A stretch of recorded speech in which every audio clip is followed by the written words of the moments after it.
ជំសួរលោកគ្រូខ្ញុំឈ្មោះធីតាឈ្មោះលក្ខណៈអញ្ចឹងសម្រាប់ធីមខ្ញុំថ្ងៃនេះដែលប្រធានបទលោកគ្រូឲ្យគឺមានន័យថា software piracy ដែលខ្មែរយើងមានន័យថាការលួចប្រើកម្មវិធីអញ្ចឹង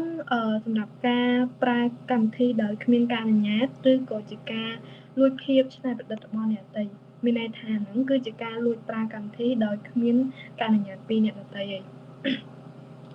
ចឹងសម្រាប់ចំណុចសំខាន់នៃពាក្យ software និង piracy ហ្នឹងមានន័យថា software ហ្នឹងគឺជាកម្មវិធីដែលត្រូវបានបង្កើតឡើងដោយdeveloper ហើយជាមួយនឹង piracy ហ្នឹងមានន័យថាប្រសិនបើយើងប្រើឬក៏ចែកចាយដោយគ្មានការអនុញ្ញាតនឹងមានន័យថាការលួចប្រើកម្មវិធីហើយការលួចប្រើកម្មវិធីមានន័យថាប្រើកម្មវិធីរបស់អ្នកដទៃដោយមិនទិញឬក៏គ្មានការអនុញ្ញាតវាដូចជាការចម្លងភាពយន្តឬក៏បទចម្រៀងដោយខុសច្បាប់ដែលយើងសប្តាហ៍យើងបានដឹងហើយថានៅក្នុងសង្គមសប្តាហ៍ស្ទើរគ្រប់វិស័យទាំងអស់ការលួចចម្លងនេះមិនថាក្នុងវិស័យចម្រៀងជាពិសេសនៅក្នុងវិស័យ IT ដែលនៅក្នុងវិស័យ IT គឺការលួចទិន្នន័យការលួចចម្លងស្នាដៃឬក៏របស់អ្នកដទៃដោយមិនសុំការអនុញ្ញាតពីភាគីម្ខាងទៀតឬក៏ពីម្ចាស់ដើមរបស់គេនឹងយើងមានន័យថាគឺជាការខុសច្បាប់ហើយមួយទៀតការលួចប្រើកម្មវិធីហ្នឹងគឺជាការចម្លងការចែកចាយឬក៏ប្រើកម្មវិធីដែលខុសច្បាប់ដែលឧទាហរណ៍ថាបើសិនកម្មវិធីមួយត្រូវបង់លុយប៉ុន្តែយើងអត់បង់លុយតែយើងលួចអីចឹងទៅសម្រាប់ប្រភេទធំនៃការលួចប្រើកម្មវិធីហ្នឹងទី1ដូចជា soft lighting គឺជាការប្រើអាជ្ញាប័ណ្ណមួយលើកុំព្យូទ័រច្រើនទី2គឺ counterfeiting មានន័យថាការផលិតនិងការលក់ខុសច្បាប់ឬក៏คล้ายៗទី3គឺ internet piracy គឺជាការទាញយកឬក៏ការចែកចាយកម្មវិធីដោយខុសច្បាប់តាមរយៈអ៊ីនធឺណិតទី4គឺ hard disk loading គឺជាការលក់កុំព្យូទ័រដែលមានកម្មវិធីខុសច្បាប់ជាមុនហើយសម្រាប់ចុងក្រោយនោះគឺ client server overuse មានសំដៅលើការប្រើកម្មវិធីលើអ្នកប្រើច្រើនជាងការអនុញ្ញាតហើយមនុស្សច្រើនប្រហែលជាអត់ដឹងពីថាវាជាបទល្មើសហើយប៉ុន្តែវាមានផលប៉ះពាល់ធ្ងន់ធ្ងរអញ្ចឹងសម្រាប់ផលប៉ះពាល់នៃការលួចប្រើកម្មវិធីខាងទីខ្ញុំលក្ខណៈគាត់នឹងប្រាប់ថាផលប៉ះពាល់សំខាន់ៗនៅក្នុងការលួចប្រើនោះសួរលោកគ្រូចំពោះចំណុចខ្ញុំនិយាយអំពីផលប៉ះពាល់នៃការលួចចម្លងកម្មវិធីចំពោះផលប៉ះពាល់នៃការលួចចម្លងកម្មវិធីវាអាចធ្វើឲ្យយើងនឹងមានការបាត់បង់ប្រាក់ចំណូលក្នុងការវិវត្តនៅក្នុងក្រុមហ៊ុនហ្នឹងហើយវាមានហានិភ័យខ្លាំងពីព្រោះការ copy ការចម្លងកម្មវិធីពីយើងវាធ្វើឲ្យយើងជាម្ចាស់ដើមហ្នឹងបាត់បង់កម្មសិទ្ធិហើយធ្វើឲ្យវាផលប៉ះពាល់ដល់របស់យើងអ្នកខំបង្កើតហើយគេអ្នកយកទៅអញ្ចឹងគេជាអ្នកស្រួលវិញហើយដល់ពេលអ្នកបាត់បង់គឺជាយើងព្រោះយើងជាអ្នកបានបង្កើតវាហើយការដែលលួចចម្លងកម្មវិធីហ្នឹងអាចនឹងធ្វើឲ្យអ្នកដែលលួចចម្លងហ្នឹងគាត់អាចនឹងទទួលទោសតាមច្បាប់បើសិនជាយើងបានចុះក្របខ័ណ្ឌអាជ្ញាប័ណ្ណត្រឹមត្រូវតែបើសិនជាយើងអត់បានទេហើយយើងអត់មានសិទ្ធិឯកសិទ្ធិកម្មសិទ្ធិរបស់យើងផ្ទាល់បានចុះបញ្ជីនៅទីតាំងណាមួយទេគឺការដែលគេលួចចម្លងហ្នឹងគឺយើងអត់មានអាចទៅតវ៉ាច្បាប់អីបានប៉ុន្តែបើសិនជាយើងបានចុះបានអីត្រឹមត្រូវយើងអាចតវ៉ាហើយយើងអាចដាក់បុគ្គលម្នាក់ហ្នឹងទៅតាមច្បាប់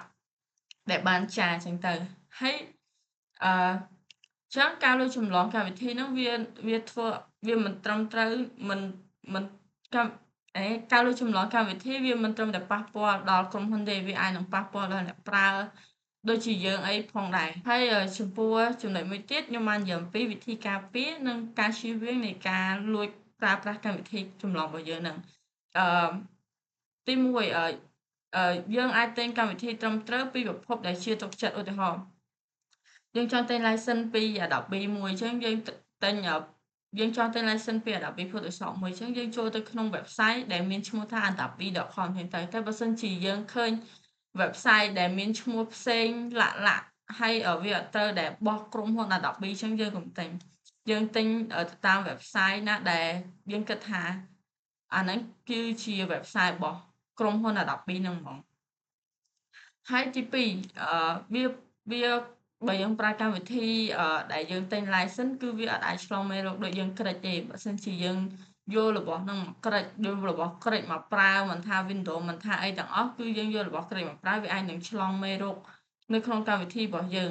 ហើយនឹងធ្វើឲ្យ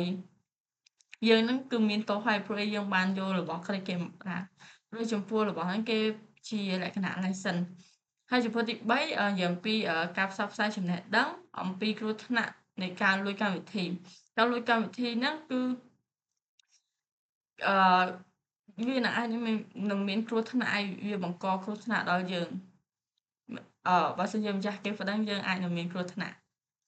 ហើយចំពោះមួយទៀតនិយាយអំពីការគ្រប់គ្រងនិងការបង្កើតកម្មវិធីដោយទិញផលិតផលរបស់ពួកគេមានន័យថាបើយើងចង់ការពារឬក៏អញ្ចឹងមិនយ៉ាងគេ3 4មានន័យថាទី4បានន័យថាយើងត្រូវគ្រប់គ្រងកម្មវិធីដោយគេផលិតដោយខ្លួនឯងផ្ទាល់ដែលពួកគេផលិតឧទាហរណ៍យើងចង់គ្រប់គ្រង Adobe អញ្ចឹងយើងត្រូវទិញ license Adobe យើងមិនចាំបាច់ដូចគ្រិចពីក្រុមហ៊ុនផ្សេងទៀតទេលួចគ្រិចរបស់គេបើអីចឹងមកទៅអញ្ចឹងយើងត្រូវទិញ license ដើម្បីពេលខ្លះយើងអាចលើកទឹកចិត្តគេដែលជាអ្នកបង្កើតហ្នឹងឲ្យគាត់មានភាពកាន់តែ update ទៅលើ Adobe នឹងបន្ថែមទៀតចឹងការការពារនិងជៀសវាងនៃការប្រើប្រាស់នៅការលួចចម្លងកម្មវិធីគឺយើងត្រូវជួយលើកកម្ពស់ការច្នៃប្រឌិតរបស់អ្នកដែលបង្កើតនឹងយើងមិនចាំបាច់លួចអីទៀតទេចឹងសរុបមកការលួចចម្លងកម្មវិធីគឺវាខុសច្បាប់ហើយនិងអសីលធម៌ខ្លាំងក្នុងការដែលយើងលួចចម្លងរបស់នរណាគេម្នាក់ហើយយើងត្រូវជួយគោរពសិទ្ធិនិងជួយការពារច្បាប់បញ្ញានិងភាពច្នៃប្រឌិតរបស់គេព្រោះគេអ្នកខំបង្កើតយើងអាចចេះតែយករបស់គេមកប្រើបានទេដោយគ្មានការអនុញ្ញាតបើសិនជាយើងចង់ប្រើយើងអាចសុំគេឬក៏អីពីការអនុញ្ញាតរបស់គេដូចជាបទចម្រៀងអញ្ចឹងបើយើងអត់ចង់ជាប់ copyright របស់គេទេយើងសុំការអនុញ្ញាតពីគេទេគេអាចនឹងដោះឲ្យយើងបានទេយើងត្រូវប្រើប្រាស់កម្មវិធីណាដែលវាមានអាជ្ញាប័ណ្ណត្រឹមត្រូវយើងមិនចេះតែប្រើអីអញ្ចឹងស៊ីដាមានអីបន្ថែមអត់ខ្ញុំដូចជាអត់ទេអញ្ចឹងសម្រាប់ប្រធានបទលោកគ្រូដាក់ឲ្យពួកខ្ញុំមានតែប៉ុណ្្នឹងអញ្ចឹងសម្រាប់ការខុសឆ្គងអីនិយាយខុសឆ្គងអីអញ្ចឹងលោកគ្រូកុំប្រកាន់អញ្ចឹងអរគុណ